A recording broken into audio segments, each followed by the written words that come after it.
하기 쉬운 가려움이 사실은 몸속에서 보내는 경고, 신호일 수도 있다는 사실을 말씀드리려 합니다. 저는 이 주제를 꺼내기까지 오랫동안 망설였습니다. 왜냐하면 제 어머니께서 당뇨로 고생하시며 밤마다 가려움으로 잠을 이루지 못하셨기 때문입니다. 그 고통스러운 모습은 제 마음 깊이 남아 있습니다. 그러다 어느 날 어머니가 제 꿈에 나오셨습니다. 그 순간 저는 깨달았습니다. 내가 의사가 된 이유는 바로 이런 고통을 겪는 분들을 돕기 위해서구나. 그때부터 더 이상 조용히 있을 수 없었습니다. 오늘 이 말씀을 드리지 않으면 저는 평생 후회할 것 같았기 때문입니다. 여러분, 요즘 몸이 이유 없이 가려운 적 있으신가요? 특히 나이가 들면서 피부가 건조해지고 계절이 바뀌면 긁적긁적하는 경우가 많습니다. 그래서 대부분은 나이 탓이겠지, 건조해서 그런가 보다 하고 그냥 넘어가곤 하죠. 하지만 혹시 이런 가려움이 단순히 피부 표면의 문제만은 아니라면 어떨까요? 오늘 제가 말씀드리는 내용은 바로 그 가려움의 숨은 신호에 관한 이야기입니다. 55세 이후부터는 우리 몸의 세포와 장기들이 조금씩 약해지고 그 변화가 피부에 가장 먼저 나타나는 경우가 많습니다. 그런데 이런 변화가 단순히 건조함으로 끝나지 않고 더 깊은 곳에서 오는 경고일 수 있습니다. 실제로 의학계에서는 원인 불명의 가려움증이 간이나 췌장, 림프 등 주요 장기의 이상과 연결될 수 있다고 꾸준히 연구해 왔습니다. 다시 말해, 우리가 무심코 넘기는 가려움이 때로는 건강을 지키는 마지막 경고일 수도 있다는 뜻이죠. 제가 이렇게 말씀드리는 이유는 시청자 여러분 중에서도 분명히 비슷한 경험을 하고 계신 분이 계실 것이기 때문입니다. 밤마다 등이 근질거려 잠을 설치거나 손발이 가려워서 계속 긁게 되는데도 뚜렷한 원인을 찾지 못하는 경우 말입니다. 혹은 피부과에서 약을 처방받아도 효과가 오래가지 않고 다시 증상이 반복되는 경우도 있을 겁니다. 그냥 나이 들어서 그렇다 하고 넘기면 중요한 신호를 놓칠 수 있습니다. 그렇다고 해서 모든 가려움이 다 심각한 병이라는 뜻은 아닙니다. 대부분은 건조나 알레르기 혹은 일시적인 피부 자극 때문일 수 있습니다. 하지만 중요한 것은 가려움이 단순한 현상인지 아니면 몸속에서 보내는 구조 신호인지 구별하는 것입니다. 이 구별이 바로 우리의 건강을 지키는 첫 걸음이 될 수 있습니다. 특히 55세 이상이신 분들은 이제부터라도 몸의 작은 변화에 조금 더 귀를 기울이셔야 합니다. 우리 세대는 가족과 자녀, 손주까지 챙기느라 정작 본인 건강은 뒤로 미루기 쉬운데요. 몸에서 보내는 신호를 무시하면 가족을 위해서도 큰일이 될 수 있습니다. 여러분의 소중한 건강이야말로 가족이 가장 원하고 바라는 선물이 아닐까요? 잠시 이 영상을 보시는 동안 내가 혹시 최근에 겪은 가려움이 있었나? 그게 얼마나 지속됐지? 하고 떠올려 보세요. 혹시 생각나는 게 있다면 오늘 영상이 꼭 도움이 될 겁니다. 저는 이 영상을 통해 어떤 가려움이 그냥 지나쳐도 되는지, 또 어떤 가려움은 반드시 확인해야 하는지를 차근차근 알려드리겠습니다. 이제 다음 장에서는 단순 가려움과 위험 신호를 어떻게 구분할 수 있는지 그 5가지 특징을 구체적으로 알려드리겠습니다. 여러분의 건강을 지킬 수 있는 아주 중요한 기준이 될 테니 꼭 끝까지 시청해 주세요. 여러분, 이제부터는 단순한 건조나 알레르기와 달리 반드시 주의해야 할 가려움의 5가지 특징을 말씀드리겠습니다. 이 기준을 기억해 두시면 스스로 몸의 신호를 구별하는 데 큰 도움이 될 것입니다. 첫째는 지속성입니다. 일반적인 가려움은 며칠 안에 사라집니다. 계절성 피부 건조라면 로션이나 보습제를 바르면 나아지고 알레르기라면 원인을 피하면 호전됩니다. 하지만 암이나 장기 이상과 관련된 가려움은 한 달 이상 계속되는 경우가 많습니다. 한 달이라는 시간은 아주 중요한 기준입니다. 짧게 나타나고 사라지는 증상은 대체로 큰 문제가 아니지만 4주 이상 이어진다면 반드시 의심해야 합니다. 둘째는 반응성입니다. 시중에서 파는 로션이나 연고를 써도 효과가 전혀 없는 경우입니다. 보습제를 발라도 나아지지 않고 오히려 증상이 더 심해지거나 반복된다면 피부 표면이 아닌 다른 원인일 수 있습니다. 특히 몸속 장기에서 염증 물질을 분비하면서 나타나는 가려움은 외부적인 치료로는 쉽게 진정되지 않습니다. 셋째는 시간성입니다. 어떤 분들은 낮에는 괜찮은데 밤만 되면 심해지는 가려움을 경험합니다. 단순 건조 때문일 수도 있지만 밤마다 반복되는 심한 가려움은 호르몬 변화나 면역 반응과 연결된 경우가 있습니다. 특히 잠을 방해할 정도라면 더 주의해야 합니다. 나이가 들수록 밤에 깊은 잠을 자기 어려운데 그 원인 중 하나가 이 가려움일 수도 있는 것이죠. 넷째는 국소성입니다. 온몸이 전반적으로 가려운 것이 아니라 특정 부위에만 집중적으로 가려움이 나타나는 경우입니다. 예를 들어 등 한가운데, 종아리, 손바닥과 발바닥 또는 두피와 같이 일정한 부위가 계속 가렵다면 단순 피부 건조와는 다른 의미일 수 있습니다. 이런 부위성 가려움은 장기와 연결된 신호일 가능성이 있습니다. 다섯째는 기피감입니다. 피부 표면이 아닌 마치 피부 속 깊은 곳, 뼈 속에서부터 올라오는 듯한 가려움입니다. 아무리 긁어도 시원하지 않고 계속 긁어도 만족스럽지 않은 경우입니다. 이런 느낌은 피부 질환에서 잘 나타나지 않으며 다른 원인을 의심해 볼 수 있습니다. 여러분, 이 5가지 특징 중 3가지 이상이 해당된다면 반드시 병원을 방문하시길 권합니다. 물론 모든 가려움이 질병 때문은 아니지만 몸이 보내는 중요한 신호를 무시하지 않는 것이 가장 중요합니다. 특히 55세 이상 시청자분들은 체력이 예전 같지 않고 면역력이 약해지기 때문에 작은 증상도 크게 다가올 수 있습니다. 오늘 이 영상을 보시면서 내 증상이 혹시 여기에 해당되나? 한번 적어보시면 좋겠습니다. 혹시 지금도 긁고 계신 분 있으신가요? 그렇다면 영상 끝까지 보시고 마지막에 알려드릴 자가 진단 체크리스트를 꼭 받아가시기 바랍니다. 그 체크리스트만 잘 기록해 두셔도 병원에 가실 때 훨씬 정확하고 빠른 진단을 받을 수 있습니다. 그리고 여기까지 들으셨다면 잠깐 구독과 좋아요를 눌러주시면 감사하겠습니다. 여러분의 참여가 이 중요한 정보를 더 많은 분들께 전할 수 있는 힘이 됩니다. 또 댓글로 저는 주로 언제, 어느 부위가 가렵습니다 라고 남겨주시면 다른 분들도 공감하며 함께 정보를 나눌 수 있을 겁니다. 이제 다음 장에서는 구체적으로 어느 부위의 가려움이 어떤 신호와 연결될 수 있는지 부위별로 살펴보겠습니다. 지금부터가 가장 핵심이니 집중해 주세요. 여러분, 가려움이 발생하는 위치는 단순한 불편함 이상의 의미를 가질 수 있습니다. 특히 특정 부위에서만 반복되는 가려움은 몸속 장기가 보내는 신호일 수 있습니다. 자, 그럼 대표적인 3가지 부위별 신호를 알아보겠습니다. 첫 번째는 등 가운데 부위입니다. 나이가 들면서 등이 가렵다고 호소하는 분들이 많습니다. 단순히 피부가 건조하거나 땀이 잘 차서 그런 경우도 많지만 등 가운데, 특히 양쪽 어깨뼈 사이가 지속적으로 가렵다면 췌장과 같은 복부 장기의 이상과 관련이 있을 수 있습니다. 췌장은 우리 몸 깊숙한 곳에 있어서 증상이 잘 나타나지 않는데 신경 자극으로 인해 등이 가려울 수 있습니다. 두 번째는 종아리와 다리 부위입니다. 종아리 가려움은 혈액순환 문제와 관련이 깊습니다. 단순히 오래 서 있었거나 혈액이 잘 안 통해서 가렵다고 생각할 수 있는데 만약 지속적이고 밤마다 심해지며 붓기나 무거움이 함께 있다면 혈액이나 림프계 질환의 초기 신호일 수 있습니다. 특히 노화로 인해 혈액순환이 원활하지 않기 때문에 이 증상을 단순히 나이 탓으로 돌리지 마시고 반드시 살펴보셔야 합니다. 세 번째는 손바닥과 발바닥입니다.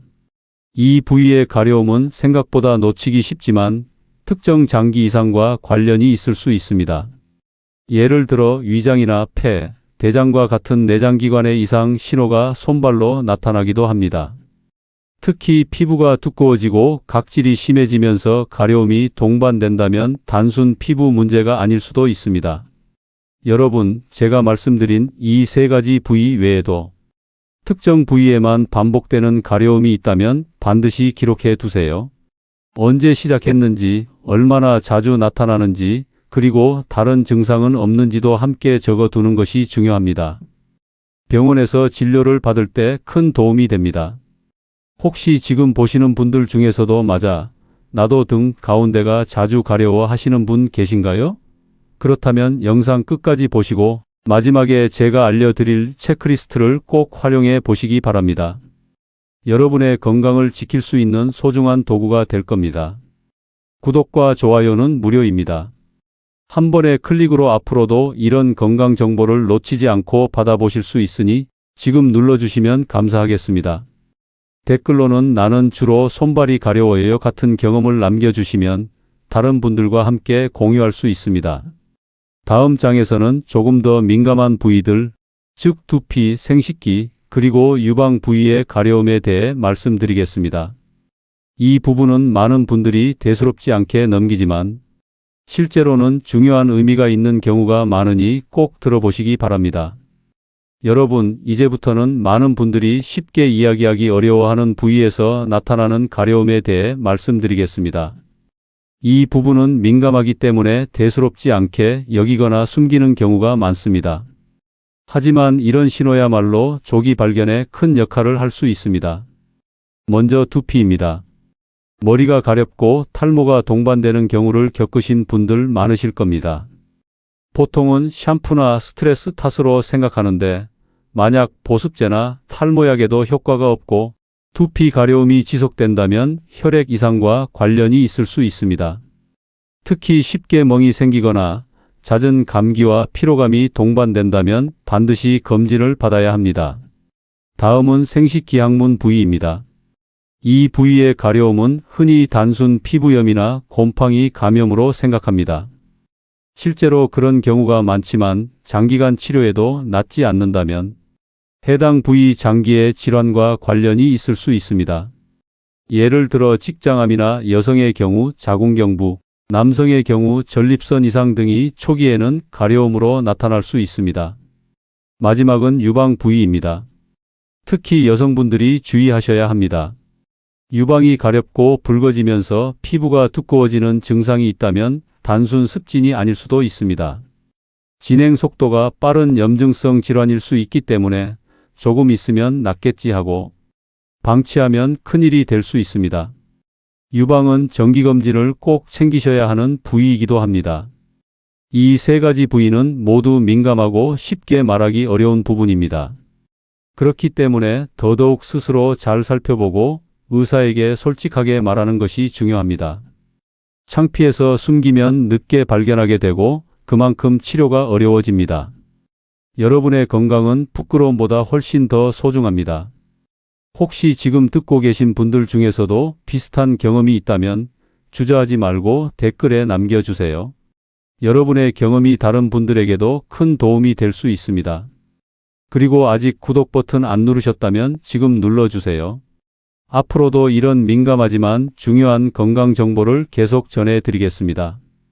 다음 장에서는 여러분이 집에서 직접 해볼 수 있는 간단한 점검법과 기록 방법을 알려드리겠습니다.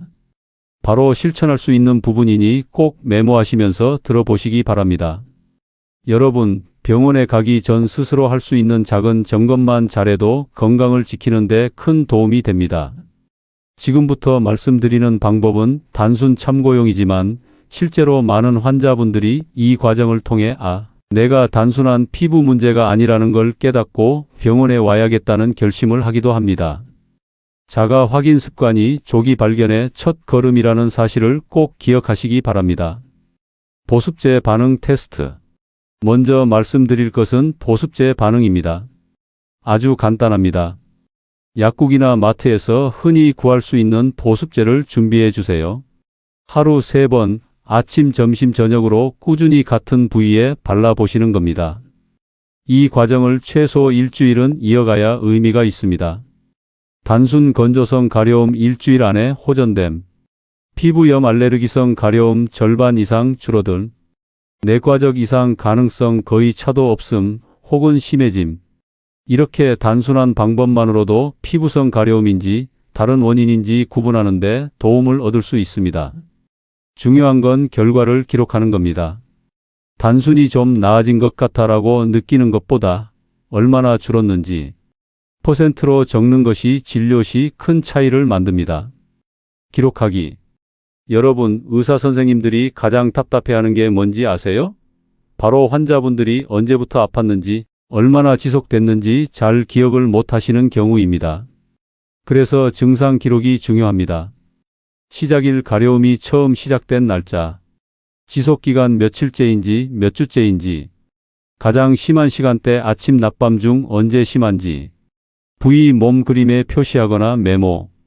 이 네 가지를 기록해 두시면 의사가 질문했을 때 훨씬 정확한 정보를 제공할 수 있습니다.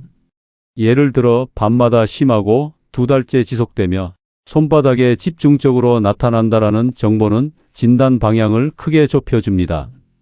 정도 측정하기. 증상의 정도를 표현할 때는 숫자 척도를 활용하세요.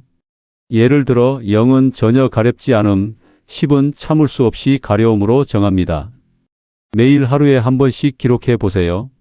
오늘은 7, 내일은 5, 일주일 뒤엔 8. 이렇게 적어두면 증상의 추세를 알 수 있습니다. 이 방식은 병원에서도 흔히 쓰이는 방법입니다. 의사와 환자가 같은 눈높이에서 증상을 공유할 수 있기 때문입니다. 그냥 많이 가려워요 보다는 7 정도 됩니다 라고 말하면 진료가 훨씬 구체적이고 빠르게 진행됩니다. 동반 증상 체크. 가려움 자체도 중요하지만 함께 나타나는 증상을 살펴야 합니다. 체중이 줄지는 않았는지, 이유 없는 피로가 심해지지는 않았는지, 열이 나거나 밤마다 땀이 나지는 않는지, 피부색이 변하거나 상처가 잘 아물지 않는지, 이런 정보는 가려움의 원인을 단순 피부 문제인지 장기 이상인지 구분하는 중요한 단서가 됩니다. 체크리스트 활용. 여러분께 추천드리고 싶은 방법은 개인 체크리스트 만들기입니다. 노트에 간단히 표를 그려서 날짜, 시간, 부위, 정도, 동반 증상을 적어 두는 겁니다. 매일 5분만 투자하면 됩니다. 병원에 가서 그 노트를 보여드리면 의사 선생님이 이분은 스스로 관리가 잘 돼 있구나 하고 빠르게 파악할 수 있습니다. 진료 시간도 줄어들고 놓치는 부분도 훨씬 적습니다. 실천의 중요성. 여러분, 이 과정이 번거롭게 느껴지실 수 있습니다. 하지만 작은 노력으로 생명을 구할 수도 있다고 생각해 보세요. 실제로 조기 발견된 환자들 대부분은 증상을 기록하거나 이상 신호를 메모해 두었던 경우가 많습니다. 기록은 의학적으로도 큰 힘이 됩니다. 혹시 지금 이 영상을 보시면서 나는 오늘부터 기록을 시작해야겠다라는 생각이 드셨다면 지금 당장 작은 수첩 하나 꺼내셔서 첫 기록을 남겨보세요. 마지막으로 여러분이 이 정보를 잊지 않고 실천하시길 바라는 마음에서 한 말씀 드리겠습니다. 지금 구독 버튼과 좋아요를 눌러주시면 앞으로도 이런 실천 가능한 건강 정보를 꾸준히 받아보실 수 있습니다.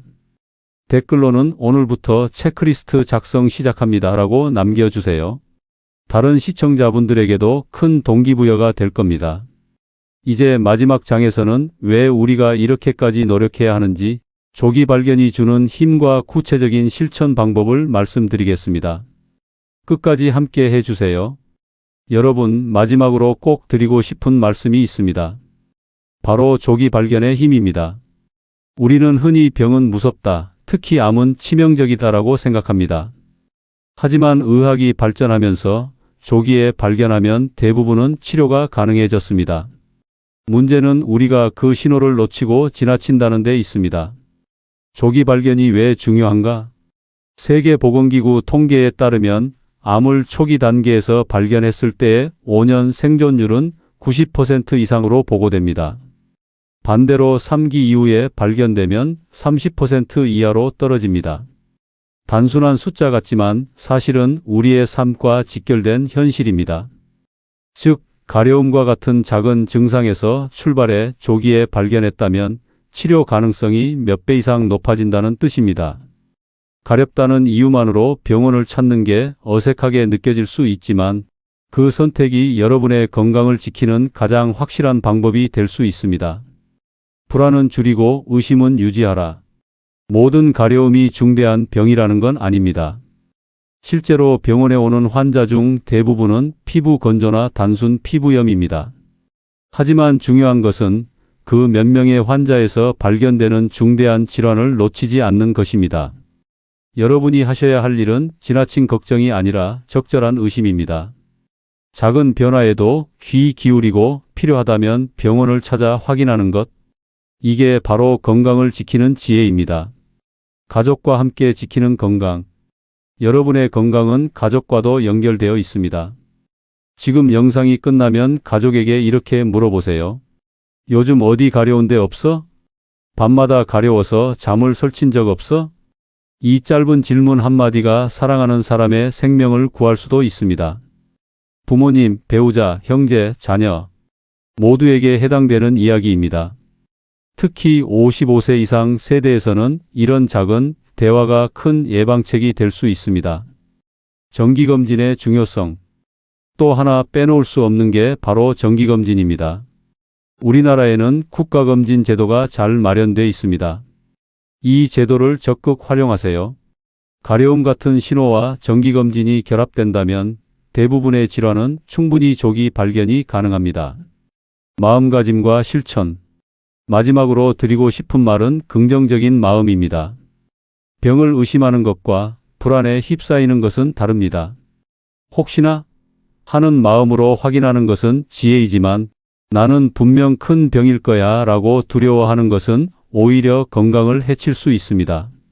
차분하게 기록하고 필요할 때 검진받고 그리고 평소 생활 습관을 잘 관리하는 것. 이것이 가장 확실한 건강 지키는 방법입니다. 마무리 메시지. 여러분, 오늘 영상에서 말씀드린 것처럼 가려움은 단순한 피부 문제가 될 수도 있고 중요한 경고 신호가 될 수도 있습니다. 중요한 건 무시하지 않는 것입니다. 작은 의심이 생명을 살릴 수 있습니다.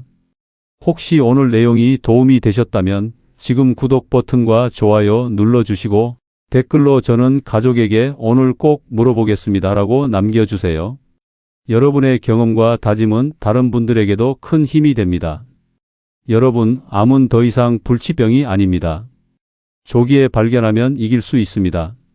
몸의 작은 신호에 귀 기울이고 긍정적인 마음으로 관리한다면 여러분의 건강한 삶은 충분히 이어질 수 있습니다. 끝까지 함께해 주셔서 감사합니다.